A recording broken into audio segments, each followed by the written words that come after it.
And how would you measure that even if it was the case? It's a very good question, right? Now what we have to ask is, all those people, for example, who have come into Islam, who've accepted Islam, so they may have drunk, they may have had relationships before marriage, they may have gambled, they may have done many things. Now I've got a brother who comes here regularly, but he's not here today. His name is Hamza, he's an English guy, Welsh guy, who accepted Islam. And he says very similar things to many of the brothers, many of the Afro-Caribbean brothers that I speak to in Lewisham, in the Lewisham Mosque, that they were involved in gangs, or they were involved with drinking and drugs and many things, right? And after they attained Islam, mashallah, Allah gave them Islam, it totally transformed their life. So what they were doing before, they're not doing today. And as far as they're concerned, it enhanced their life because they don't gamble anymore, they don't drink anymore, but then they don't do those things. That's quite a loose argument, because you're just using a few examples to make them extrapolating out to make a broad statement. You don't know how many people there are in Islam that say were unsatisfied with their lives, that lost their faith, and their lives improved as a result. Unless you have that data, you can't even make a correlation, let alone a cause. I think you can make a correlation because of the... You don't have the data to make a correlation. You have from what your personal experience you've seen, but that's based on where you live and the people around you. That's totally subjective. Well, it's not subjective. I'll tell you why it's not subjective. Because if you meet many hundreds of people during the course of your life, and you don't find... There's 7 billion people in the world, many hundred people. We're talking about specifically England, right?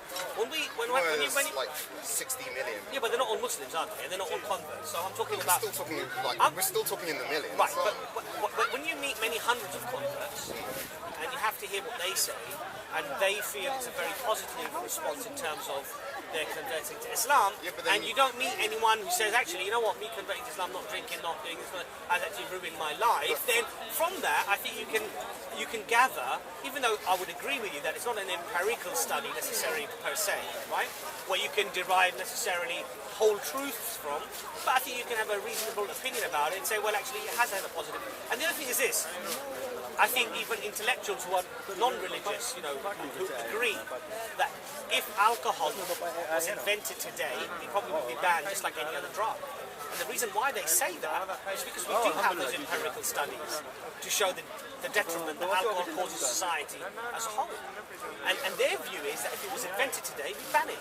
Now the beauty about the Quran is that it banned it 1400 years ago. Yeah, but there are a lot of things. That's a completely irrelevant point to the discussion. This isn't a debate about whether or not alcohol is beneficial. This is a debate about whether or not Islam is beneficial. And as you were saying more about the data, that you haven't seen as many people who've come forward and said that. So when the Quran talks about alcohol and gambling, that there's more harm in it than good, and that it's a detriment to society, it'll hold you back from prosperity, are you saying that statement is wrong? I'm not saying that statement is wrong, but that's irrelevant, and that's not just a statement made by Islam. That's a statement that's made before Islam. That's in Christian. A lot of Christians are against alcohol, in the same way a lot of Jews are against alcohol. Well, we accept that because I don't really drink much. Well, we accept that though, because we accept that the prophets came from Adam all the way up to Muhammad. So whatever message. No, you accept that. Yes. No. Oh, sorry. What I'm trying to say to you is that so when you find some consistency in the message before Muhammad, peace be on him, we have no problem with that, because we believe that the Christians also received revelation, even though it's not preserved as it was transmitted at that time. We believe that Moses, peace be on him, received the Torah transmission, the Wahi from God Almighty, even though it's not preserved as it was revealed at that time. So we believe that Noah, Abraham, they all received guidance from God. So if there are consistencies within other religions, we don't see that as a problem. We don't see that as somehow a contradictory factor. I think the question that we need to ask ourselves and have an honest discussion about is that the things that Islam prohibits are harmful to society. You can't argue that they're not harmful to society because there are clear empirical and analytical evidences to support that they are. Even if that was the case, which is a completely different argument in itself, it's irrelevant. The fact that your religion may be against certain things that say, assuming they are harmful to society, doesn't make the rest of the things you say right. Okay, like what? Well, I don't know like what, but it's almost like you're saying the fact that you're against alcohol, but then do you have everything you say is right. But do you have something that you feel that I'm wrong about? Why don't you tell me what you think I'm wrong about? Well, I don't know. We've gone so far from the original point on this, but you're saying, if I can return to your earlier point, where you're saying about the studies that many people who convert to Islam find more satisfaction in life. that could be just purely of the type of research you've done, and you sort out. Why don't you do the research and we can have that discussion later? But how many people? Let me ask you a question though. What is it about Islam that you feel is wrong? Now you're putting even more words in my mouth that I've said Islam is wrong. I'm not saying that you are. I'm saying you said to me that just because I've said certain aspects are right, doesn't mean everything is right. Yeah? Okay, for example, the fact that I don't believe in an omnipotent creator God. So that's a statement I disagree with. Or I disagree with the fact that you can know. Yeah. Or if you don't follow the principles of the religion, that you will be punished by some higher divine justice Islam doesn't actually work above the justice of society. Islam doesn't actually work. What Islam says is that every person will be judged upon the message they receive. And if they are What do you mean upon the message they receive? in other words, the message that they receive, like for example, now I'm talking to you now, right? Yeah. Upon the strength of that message, upon the clarity of that message, and upon your ability to absorb it and appreciate that message, if you are convinced... That's pretty vague. If you're talking about some strange message that may or may not happen. And what is this message? What about the other messages you see, like, have you heard Richard Dawkins? I've heard Richard Dawkins. Say like you heard the message and you thought, I don't know, no time here, but if you heard that message and you thought, okay, that's I don't agree with him, that's okay. That speaks to me. He's Richard Dawkins, and he also heard Quran. You say in that case, from your point of view, he should go to hell. He's heard both sides of the argument. No, I didn't say that. What I said to you was this. What I said to you was this. That Allah will judge the individual in relation to the message that they receive. So for example... What message? You haven't explained the concept of a message. The message of Islam. But what is the message of Islam? Tell us this message and then we can go and follow it. The message of Islam happy lives. The message of Islam is first of all Tawheed, which is the oneness of God. To believe in a creator. And I've already explained to you that there are logical... How do we know that's the case? I've already explained that to you that there are logical steps that you can take. Well, no, you've explained assumptions. You've assumed that there's one God because you've assumed it wouldn't work if there were more than one. What you said earlier was that if there were more than one God and they're all disagreeing, the world wouldn't be in harmony as it is now. Yes. When the world isn't in harmony at all. In fact, in that regard, it would make a lot more sense for there to be multiple gods. In fact, maybe the ancient Greeks got it a lot more right than we're getting it now, in the sense that there is so much conflict in the world between different factions. We're not talking about factions of people. We're talking about science. We're talking about the universe. It's not in chaos. That it functions. No, because even Einstein said that the universe is not in chaos. It's not random. It's not just thrown. There is an order. Everything is orbiting. Everything functions precisely. Has laws that it abides by. So you have laws of gravity, laws of this, laws of that, and everything abides by those laws. Yeah, it's but not you're chaos. using laws kind of metaphorically. Okay, well let's not get... It's not choosing to abide by the reality is this. You have two main opinions or options available to you. One is that the universe came about by itself, with the absence of a creator. The other option that you have is that it could not have happened just by itself from a vacuum of nothingness, and that something must have brought it into being. You want to go for the one that is void of a creator, from a vacuum of nothing that the universe came into being. That's your choice. I'm not here to force you. You're asking me my opinion, that's my opinion. You have your opinion, you have your opinion. At the end of the day, you go with what is rationally and reasonably and logically more acceptable to you. I'm not here to force anyone. Now, if you wish to then say that now that the universe has come into being, the things like the law of gravity, the cosmological constant, the neutrons and protons and the strong forces, the nuclear forces that are so precise to even enable simple chemical reactions to take place, that all of these all happened randomly, accidentally, and self-perpetuated by themselves, then that's your right to believe that, if you want to believe that. But it is a belief, because it's not analytical, it's not empirical. Exactly, but everything is a belief. That gets what our friend was saying earlier. Exactly. You have no more. Exactly. No. I think about more or less. You see, there's a probability attached to the random measure of the laws of physics that we have. So mathematically, you can say 1 part in 100 million, billion. If you get it wrong by one little tick, no universe, right? You have the cosmological constant. You get that wrong. Hold on a second. No, hold on a second. You get that wrong by one part in, like, again, 100 million, billion, no universe, right? So when you attach just these three laws, cosmological constant, the law of gravity, and the neutrons and the protons, the forces held together, it's like one atom in the entire known universe that it happens randomly. Yeah, but that's quite irrelevant. You're saying that's not irrelevant. What you're saying is basically that if things were different, the fact that there is a universe means that those conditions are what they are. It couldn't be anywhere else. Like, for example, that's like saying that it's an act of God that humans are on this Earth rather than Mars, well, because this Earth has better conditions for them. Humans could only have come we're not talking from about an that. Earth under the right conditions. We're not talking about those sorts of probabilities.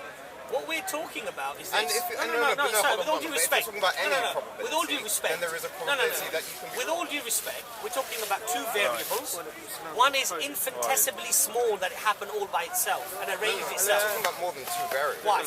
What are the other variables? Those are just the two main opinions. Anyone can have what other variables opinion are is there? all subjective. What you can make up any opinion. What other variables are there? You can have anything. I could make up an opinion right now. Well, I won't because I'm being put on this point. But based on what there are no. Listen to me. The universe can only be explained in two ways: happened by itself or created. There are no other variables. No. Surely, if you're saying only one can be right, which I assume is what you believe, which means the other belief is wrong. And there's no, you can't limit it to there's one other belief. There could be a billion. Like what? Then name me one. Name me one more. You can claim anything, but where's the evidence? If there's a billion, name me one more. Claim. There isn't. That's precise. Look, this book was either made itself or it was made. There are no other variables. It came into self-perpetuated existence by itself from nothingness, a vacuum of nothing, or something had to make it. The universe is exactly the same. That's not true in itself. You can't say that things either come from nothing or are made by something intelligent. Things form without themselves. Like, for example, the wind now has arranged those leaves into that pile that they're in. I haven't arranged those leaves into that pile they're in. And equally, those leaves haven't sprung from nothing. They formed there from other factors. Very good question. So the leaves... Hold on, very good question. So the leaves did not get there uncaused, did they? Yeah. It was caused by the wind. Caused was the wind, right? No, something not behind the it. cause, but a cause. They were caused by a multitude They were of caused by the wind. One of such was the wind. You're simplifying so it could be caused by the wind. So just brother, like you're simplifying by that it admission, caused by God. so by that admission, everything that we relate to is cause and effect. And that's why the universe came into being, therefore it must have a cause of its existence. But not linear, not one cause to one effect. Any huge amount of causes can affect one thing. Everything is affected by an infinitesimal amount of other causes. But nevertheless, it's not uncaused though, right? So it has a cause. So that's where we come to, the situation that we come to within reasoning about God. That's what Allah says in the Quran. For men of understanding, there are indeed signs. So when you look at science, when you look at the cosmos, when you look at the stars, when you look at the universe, there are indeed signs. And what makes Islam's case so strong is that even if we go beyond this stickler, you know, the stickler of is the Quran, is there a God or is there not a God? Even if we go beyond that stickler, we can't answer how do all the, as I say, the laws of physics come into being as they are. Then we can't explain how this book, the Quran, came to a man in a desert 14 centuries ago that exposes things that were impossible for him to have known at that time. Peace be upon him. No, we can't explain it, but neither can you. None of us can explain it. Of course we can. Your opinion is as much guesswork as mine. No, it's not. Your opinion is that it was handed by divine intervention. I'll tell you why it's not. Because Dr. Johnson, even if you talk in probability, then there's still a probability. I'll tell you why it's not. Because Dr. Johnson of the United States of America, an embryologist, Dr. Gary Miller, an embryologist in Canada, these are some of the embryologists who've won the JCB award, the highest accolade in biology. My friend who's a doctor in university studied the book by Dr. Johnson. And what he says about the embryology within the Quran is that it was impossible, let alone 6th century, let alone in the 10th, 12th, 15th or 18th or 20th century, because it was the mid-20th century, that the electron microscope refers to the things that the Quran referred to 14 centuries ago. You see, when Muhammad is talking about the Claiming expansion... that because one person who happens to have some very good qualifications, which I'm not... brother, listen, says so doesn't make it right. We have to be sensible. Even the smartest man makes mistakes. We have to be, exactly. Even the smartest man makes mistakes, and that's the other miracle of the Quran. That every assertion that it makes about the nature of science or the nature of things, it doesn't get any of them wrong. Well, so you say. But the fact that you simply, haven't studied it. But that's in that one, you're arguing from the advantage that I haven't read the Quran, so I can't argue so what against I urge you to do, but equally, that means you could be telling me anything yes, about the Quran, and absolutely. I have no idea. Do you want a copy of the Quran to read? So tell me, what is the latest scientific fact that the Quran has said these 1,000 years ago? Okay, I'll tell you a few of them. Yeah. Number one, Lawrence Krauss, one of the most famous, current famous physicist, he's a mathematician and a physicist. We've got Hawkins, we've got Sir Roger Penrose, renowned scientists in their field, who say that the universe came from nothing. That's what they say. The Quran says Allah created the universe from nothing. It's consistent with science. Then they talk about the Big Bang. Allah refers to the Big Bang in the Quran. Have the disbelievers not known that the earth and the heavens were one? Then we parted them and we created every living thing from water.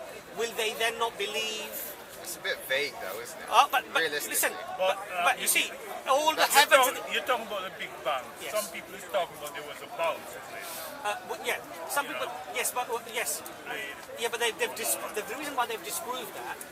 The reason why they've disproved that is because the rate at which the universe is expanding, the Hubble's experiments... Due to dark matter. Hubble's experiments of the galaxies that are furthest away from our galaxy are moving at a proportionate speed to their distance from us. In other words, they're moving at a faster rate.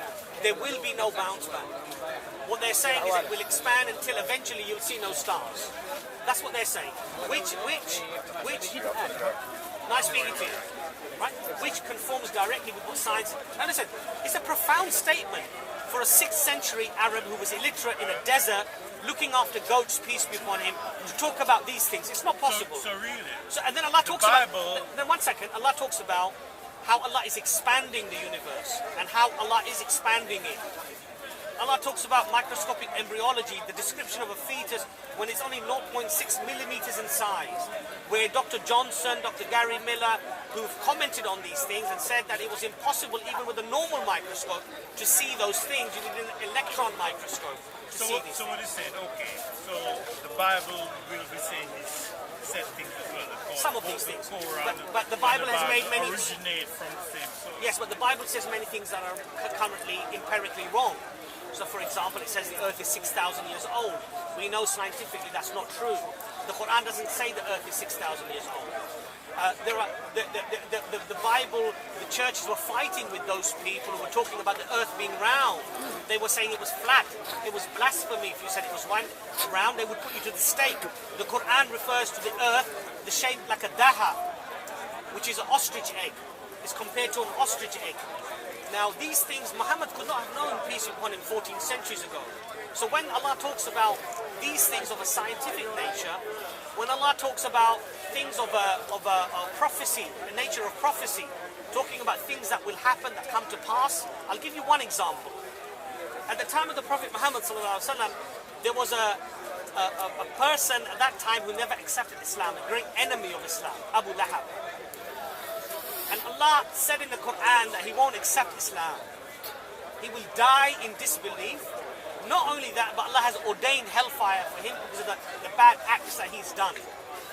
So the people went to Abu Lahab and they said, look, you can prove Muhammad wrong. Just accept Islam. And the Quran is false. He still didn't accept it. Because Allah knew what was in his heart. 10 years he lived. 10 years he lived after this came down. And the people went to him and said, look, just accept Islam even if you don't believe it.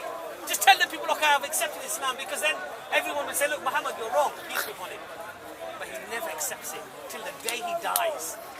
These are the sort of prophecies. Allah talks about wars, who will conquer who, and they come true later in history, Allah talks about social problems that were not known back in that time in the Middle East. Like, for example, the problems we have today with alcohol, the problems we have with drugs, the problem we have with usury, with interest, the problems that we have between the divided the rich and the poor, the rich not being charitable to the poor dying for what? For food. We have enough calories that we can produce on this earth, they say, to feed 20 billion people. Yet we have 7 billion, and we have, out of that, the majority of them living in poverty. They don't have food. So Islam solves those problems and says, look, you have to give zakat. It's compulsory on you to have to give this charity. It's compulsory on the president, the prime minister, the ruler of that land, that his people have to be fed. He's held accountable. On the day of judgment, he's held accountable.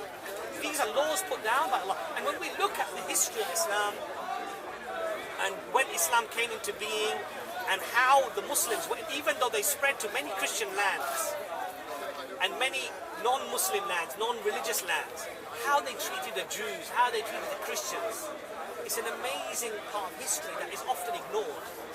I'm not saying... What's happening now? Because some Muslims treated Christians... Brother, what you have to realize is this. Syria, they're killing... What you have to realize is this. When we actually look at the statistics, the biggest victim is the Muslim. But I'm not going to say that there aren't some bad Muslims doing some bad things. But if we're going to have this discussion, let's have an honest discussion. You know, in Burma, the Buddhist monks are on their motorcycles with their machetes and their sticks, and they're killing Muslims there, and they're taking away the minority. Muslims are minority there. Where is this reported? Nowhere. In Syria, the civilians, I've heard an English doctor, surgeon, by the name of David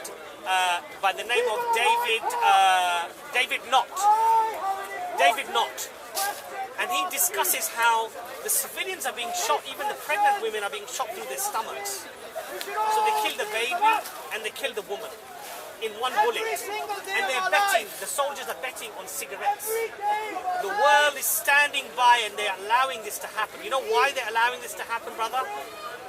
Because it's the Muslims that are being killed there. If it was the other way round, they would do exactly what they did in Africa when the French went in. When the French went in, because the Muslimist Islamic Party, they came and they were capturing, boom, the French went in and they crushed them straight away. Why in Egypt, a democratically elected government of Morsi, he is overthrown by the military and nobody says anything? They shake his hand. Welcome. Ahlan, ahlan. Why? Because he opposes the Islamist party. That's why. If it was the other way round and the Islamist party threw him out, believe you me, they would have been in there the next day. I think though, you got to admit that there are certain, let's say, minority Come forward. that's making your religion bad. Of course, brother. No, but brother, look. But you know, I'm not going to, you know, in Islam, brother, what you have to realize is, you know that saying there in Harvard University in the law faculty, they put that verse of the Quran on the law faculty. They say it's one of the most profound legal verses in history. And the verse reads, "O you who believe, be persistently standing firm for justice, witnesses for Allah, even against yourselves, against your parents, against your king, against rich or poor." The Quran does not allow me, and Allah does not allow me to defend another Muslim brother or sister who's doing something that's bad or wrong. If they're doing something wrong or bad, I have to also say it is wrong. However, what we have to appreciate is there are 1.4 billion Muslims in the world. And it only takes a handful of nutters, a handful of crazy people to do stupid things around the world, and then a media that's clearly corrupt, that wishes to ignore all of the hardships that the Muslims are going through at the moment in the world, and only focus on those fools who go and kill innocent people and do bad things. Understand my point? Brother, take some literature with you. Are you Christian yourself? I'm Christian. Brother, look, we've got a very nice one. It discusses about, you know, the concept of Jesus, the concept of Jesus in Islam. there's this one, and this is a very good one, brother. Do try to read them, inshallah. It was nice meeting you. What's your name? Ernest. Nice meeting you, Ernest. Yeah?